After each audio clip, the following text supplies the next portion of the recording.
Assalamualaikum warahmatullahi wabarakatuh. Perkenalkan, nama saya Hanifah Fatwasari, NIM 181221096. Di sini saya ingin sedikit mempresentasikan tentang perkembangan karir menurut teori Anna Roy.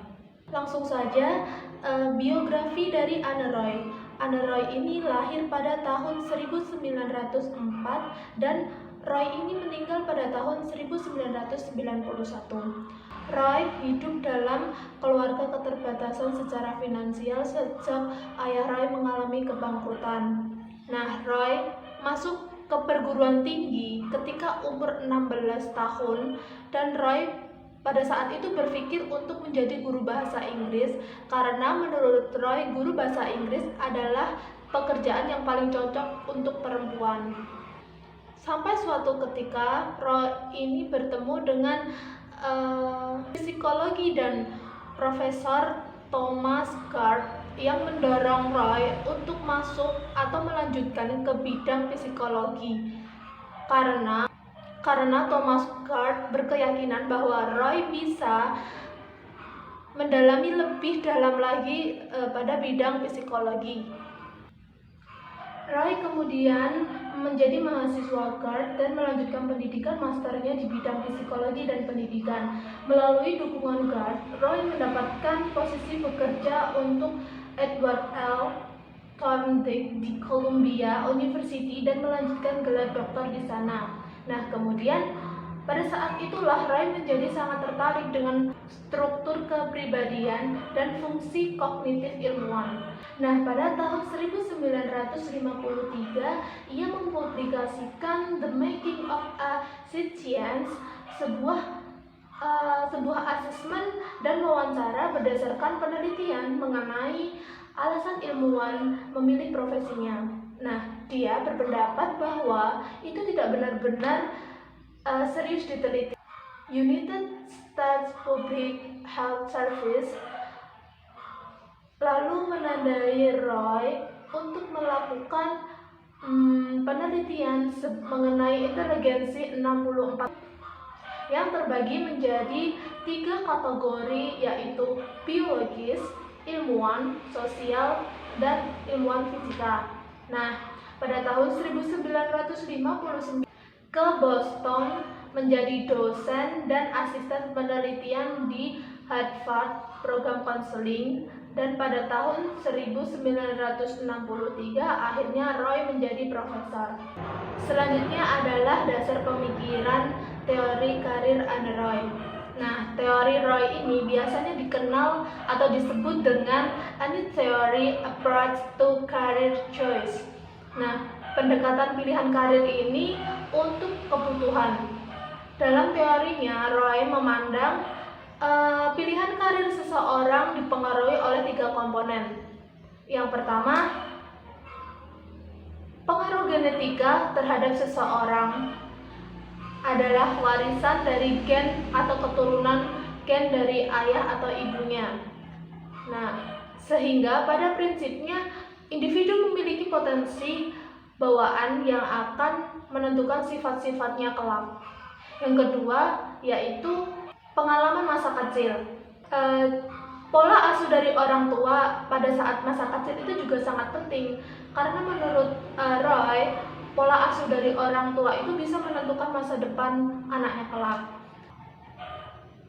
Jika dalam keluarga itu memiliki hubungan yang harmonis, memiliki penuh rasa kasih sayang, dan tidak ada percekcokan dalam rumah tangga, maka itu berdampak pada anaknya. Jika ibu dan ayah mengajarkan hal-hal positif kepada anaknya, anak tersebut memiliki pola pikir yang sangat luas dan memiliki potensi-potensi unggul untuk bisa dapat maju ke depannya. Nah, yang ketiga ini, kebutuhan-kebutuhan manusia dapat mempengaruhi pilihan karir seseorang. Hal ini berkaitan erat dengan pola asuh orang tua terhadap anaknya dalam aktivitas kehidupan rumah tangga. Kemudian, pilihan karir berdasarkan teori Anna Roy. Anna Roy mendeskripsikan sistem klasifikasi pekerjaan secara detail menjadi 8 jenis atau 8 kelompok. Yang pertama itu ada pelayanan atau service. Terus yang kedua, ada kontak bisnis atau business kontak.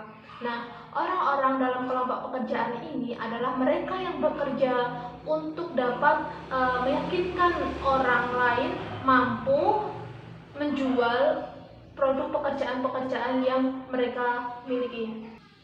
Yang ketiga adalah organisasi. Pekerjaan utama orang-orang dalam kelompok ini adalah manajemen. Termasuk di dalamnya adalah orang-orang pemerintahan, gubernur, akuntan, dan sekretaris. Kemudian yang keempat ada teknologi. Kemudian yang kelima ada lapangan atau outdoor. Kemudian yang keenam ada sains. Pekerjaan pada bidang ini itu terkait dengan pengembangan dan penggunaan sains dalam area kehidupan seperti alam, fisika, seperti itu. Kemudian yang ketujuh ada budaya umum atau general kultur. Nah, individu pada kelompok ini cenderung memiliki ketertarikan pada aktivitas kemanusiaan dan budaya.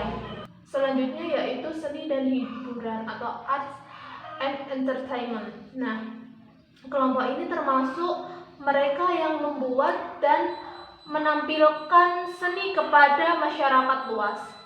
Nah, selanjutnya ini adalah keunggulan dan kelemahan dari teori karir Anne Roy. Yang pertama adalah keunggulan teori. Dengan adanya teori Roy ini mempermudah mengklarifikasi jabatan apa yang sesuai dengan passion, sesuai dengan profesi yang kita inginkan. Nah, yang kemudian kita dapat menyesuaikan diri sesuai dengan lingkungan kita, sesuai dengan passion kita, sesuai dengan profesi apa yang kita miliki, yang kita minati saat ini. Nah, kemudian dengan begitu kita lebih mudah atau lebih mudah untuk mempertahankan jabatan yang sedang kita minati. Nah, kemudian memudahkan konselor dalam memberikan pelayanan juga. Karena menurut Roy, karir anak ini adalah karir yang dipengaruhi oleh pola asuh orang tuanya pada saat waktu masih kecil. Ada keunggulan, tentunya ada kelemahan.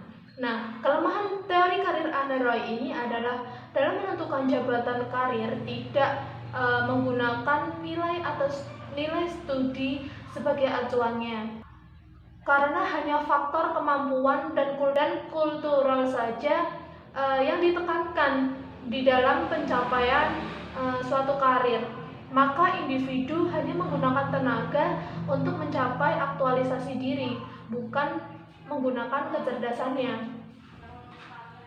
Kemudian teori karir Anne Roy ini tidak memandang bakat, minat, dan motivasi. Akibatnya anak tersebut cenderung tidak mencapai kebutuhan yang diinginkan orang tua secara maksimal. Selanjutnya ada aplikasi teori karir Anne Roy dalam konseling.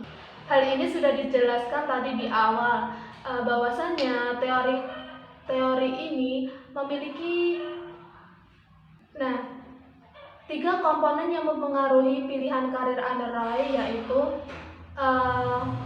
ini sudah dijelaskan pada yang pertama tadi, bahwasanya yang pertama dilihat dari keturunan atau gen ayah ibunya, yang kedua pengalaman masa kecil, yang ketiga yaitu kebutuhan manusia. Nah, adapun tindakan yang dilakukan peneliti pada siklus ini yaitu yang pertama, menanamkan kepercayaan diri pada konseling. Nah, yang kedua memberikan saran. Yang ketiga memberikan nasihat, dan yang keempat memberikan bujukan kepada konseling. Yang kelima memberikan motivasi. Yang keenam memberikan materi yang terkait dengan pemilihan karir yang telah ditentukan oleh konseling, sehingga dalam proses ini konseling mampu menentukan pilihan karirnya sesuai dengan passion, sesuai dengan kemampuan yang ada dalam diri konseling. Itu saja yang dapat saya sampaikan. Kurang lebihnya saya mohon maaf. Bila ada salah kata yang disengaja maupun yang tidak disengaja, saya mohon maaf. Wabillahi taufiq walhidayah. Wassalamualaikum warahmatullahi wabarakatuh.